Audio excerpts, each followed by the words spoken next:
लोकसभा की कार्रवाई शुरू होते ही विपक्ष का जोरदार हंगामा। महाकुंभ हादसे को लेकर के विपक्षी सांसदों ने की जमकर नारेबाजी। This majestic fort, the largest in the state, has witnessed the rise and fall of empires from the Chalukyas to the.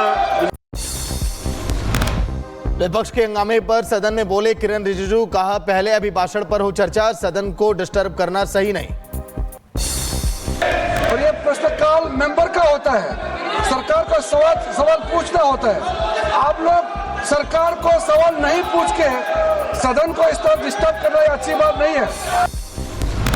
विपक्ष के हंगामे को लेकर लोकसभा स्पीकर ने दी चेतावनी। कहा प्रश्नकाल के दौरान हंगामा ठीक नहीं, सदन ठीक से चले ये हम सभी की जिम्मेदारी। राज्यसभा की कार्रवाई के दौरान विपक्ष का हंगामा, कांग्रेस ने किया हंगामा, विपक्ष ने राज्यसभा से वॉकआउट किया। प्रधानमंत्री मोदी कल शाम 5 बजे राष्ट्रपति के अभिभाषण पर लोकसभा में देंगे जवाब, वहीं गुरुवार को राज्यसभा में देंगे जवाब। वक्त पर जेपीसी की रिपोर्ट आज नहीं होगी पेश, विपक्ष ने रिपोर्ट पर जताई है नाराजगी, सरकार की मंशा पर उठाए सवाल। दिल्ली के करोलबाग में उत्तराखंड के मुख्यमंत्री पुष्कर सिंह धामी ने किया रोड शो। बीजेपी प्रत्याशी दुष्यंत गौतम के पक्ष में जनता से की वोट की अपील। बीजेपी सांसद मनोज तिवारी ने दिल्ली में बीजेपी की जीत का किया दावा, कहा बहुमत से दिल्ली में बनाएंगे सरकार। दिल्ली की कानून व्यवस्था पर बोले केजरीवाल, कहा दिल्ली में जमकर हो रही गुंडागर्दी, आप कार्यकर्ताओं को दी जा रही धमकी, पुलिस दिख रही लाचार। केजरीवाल की दिल्ली की कानून व्यवस्था पर उन्होंने उठाए सवाल। बीजेपी सांसद निशिकांत दुबे का बयान, दिल्ली पुलिस ने सभी गुंडों को नियंत्रित कर लिया है, केजरीवाल के हारने का भी दावा किया है। बीजेपी पर निशाना साधते हुए बोले केजरीवाल, कहा दिल्ली में नहीं चाहिए डबल इंजन की सरकार। केंद्रीय मंत्री गिरिराज सिंह ने केजरीवाल पर साधा निशाना, कहा केजरीवाल ने गरीबों को ठग कर की गुंडागर्दी, दिल्ली में केजरीवाल से बड़ा गुंडा कोई भी नहीं। केंद्रीय मंत्री पीयूष गोयल ने केजरीवाल पर साधा निशाना, कहा केजरीवाल के झूठे वादे और फर्जी गारंटी, लोगों को मिलेगी मुक्ति, दिल्ली में होगी डबल इंजन की सरकार। कांग्रेस के प्रत्याशी संदीप दीक्षित ने केजरीवाल और बीजेपी पर साधा निशाना, कहा दिल्ली में दोनों पार्टी बांट रही हैं शराब और पैसे, नई दिल्ली की सीट पर इस बार बदलाव तय। बीजेपी उम्मीदवार प्रवेश वर्मा का ऐलान, तालकटोरा स्टेडियम के नाम को बदलकर रहेंगे, भगवान महर्षि वाल्मीकि नाम का लाएंगे प्रस्ताव, काउंसिल की पहली मीटिंग में ही करेंगे पास। बीजेपी नेता संजय जायसवाल ने किया बीजेपी की जीत का दावा, कहा देश और दिल्ली को पीएम की गारंटी पर भरोसा, दिल्ली की जनता ने ठाना आम आदमी पार्टी को वहीं पहुंचाना है जहां आज कांग्रेस खड़ी है। आंध्र प्रदेश के मुख्यमंत्री एन चंद्रबाबू नायडू का बयान, कहा विचारधारा और विकास में बहुत अंतर, सही विकास ही सही राजनीति है। सीएम योगी ने महाकुंभ और अमृत स्नान को लेकर शेयर किया वीडियो, लिखा भारत की एकता और आस्था का अभिनंदन, ये सनातन संस्कृति का बंधन, महाकुंभ का आह्वान। महाकुंभ में क्राउड मैनेजमेंट के लिए स्पेशल प्लान तैयार, महाकुंभ में चल रहे स्नान पर सीएम योगी की पैनी नजर, अधिकारियों से ले रहे पल पल का अपडेट। प्रयागराज में आज अमृत स्नान जारी, महाकुंभ में पहुंच रहे लाखों श्रद्धालु लगा रहे आस्था की डुबकी। महाकुंभ में आज अमृत स्नान जारी, कुंभ की ड्रोन तस्वीरें आई सामने, वीडियो में नजर आया आस्था का जनसैलाब। आज बसंत पंचमी का स्नान, महाकुंभ हेलीकॉप्टर से श्रद्धालुओं पर की गई फूलों की बारिश, भव्य तस्वीरें भी आई सामने। त्रिवेणी संगम में अखाड़ों का स्नान जारी, सभी नजर आ रहे हैं उत्साहित, नारों से गूंजा प्रयागराज। अमृत स्नान के लिए त्रिवेणी संगम में अखाड़ों का स्नान जारी, विशाल जन सैलाब के साथ स्नान के लिए पहुंचा निर्मोही अखाड़ा। अमृत स्नान करने पहुंचा अग्नि अखाड़ा, साधु संतों में दिखा उत्साह, लगाए जयकारे, गाजे बाजे के साथ पेशवाई निकल कर संगम स्नान के लिए पहुंचे। महाकुंभ का तीसरा अमृत स्नान, रथ पर सवार होकर कलाबाजी करते दिखे शाही अंदाज में घाटों पर पहुंचे महानिर्वाणी अखाड़े के साधु सन्यासी।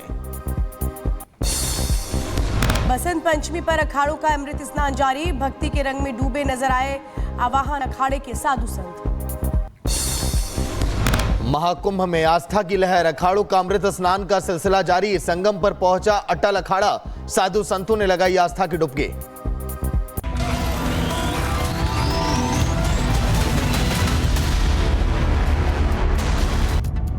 मास्टरों का कल्याण करना, नए कॉलेज बनाना, ये तो कुछ उन्होंने किया नहीं, और दिल्ली में गली गली में शराब की दुकानें खोलने का काम एक पड़पतगंज से आए हुए महाशय ने किया है।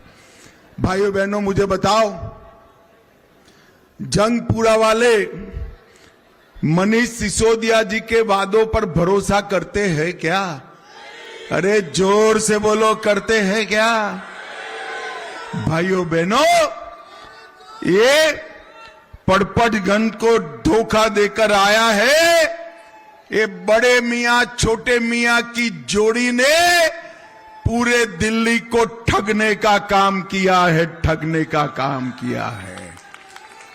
जंगपुरा वालों, इस बार इनको ऐसा सबक सिखाना कि कहीं पर भी झूठा वादा करने से डरे। और आज मैं मारवा जी को जिताने की अपील करने के लिए आया हूं। मारवा जी को मैं जानता हूं, एकदम भोले और साफ हृदय का सरदार है भैया। मन से लोगों के लिए काम करता है। पूरे दिन लोगों के बीच में मोटरसाइकिल लेकर घूमने वाला व्यक्ति है। रात को 1 बजे भी दरवाजा खटखटाओगे तो खोलकर आपके साथ अस्पताल चल देगा। और मनीष जी धोखा देने में माहिर व्यक्ति। भाइयों बहनों, ये आप पार्टी हर रोज भाजपा को गाली देने का काम करती और हर रोज 2 झूठे वादे करती। मैं बाद में उनको पूछता हूं कि आपके वादे कितने पूरे हुए, क्यों पूरे नहीं हुए। मगर भारतीय जनता पार्टी एक ऐसी पार्टी है भाइयों बहनों, जो कहती है वो करती है। मोदी की गारंटी मतलब पत्थर पर लकीर है, वो समाप्त होती है। भारतीय जनता पार्टी ने वादा किया था 2014 में कि हम इस देश से आतंकवाद को समाप्त कर देंगे। मोदी जी 2014 में प्रधानमंत्री बने। पाकिस्तान को कांग्रेस की आदत लग गई थी। उरी और पुलवामा में हमला किया, हमारे जवानों को जिंदा जला दिया। उनको लगता था क्या होगा, क्या कर लेंगे, परंतु ये भूल गए कि अब मनमोहन सिंह प्रधानमंत्री नहीं है, नरेंद्र मोदी प्रधानमंत्री है। कांग्रेस का शासन नहीं है, भारतीय जनता पार्टी का शासन है। 10 ही दिन में सर्जिकल स्ट्राइक और एयर स्ट्राइक कर पाकिस्तान के घर में घुसकर आतंकवादियों का सफाया करने का काम नरेंद्र मोदी जी ने किया।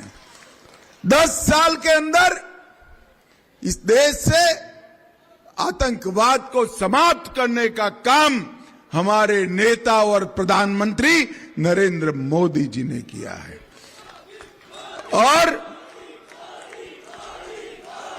और जंगपुरा वालों, तिथि लिख कर रखना, 31 मार्च 2026, 31 मार्च 2026 को इस देश से हम नक्सलवाद को भी समाप्त कर देंगे, समाप्त कर देंगे।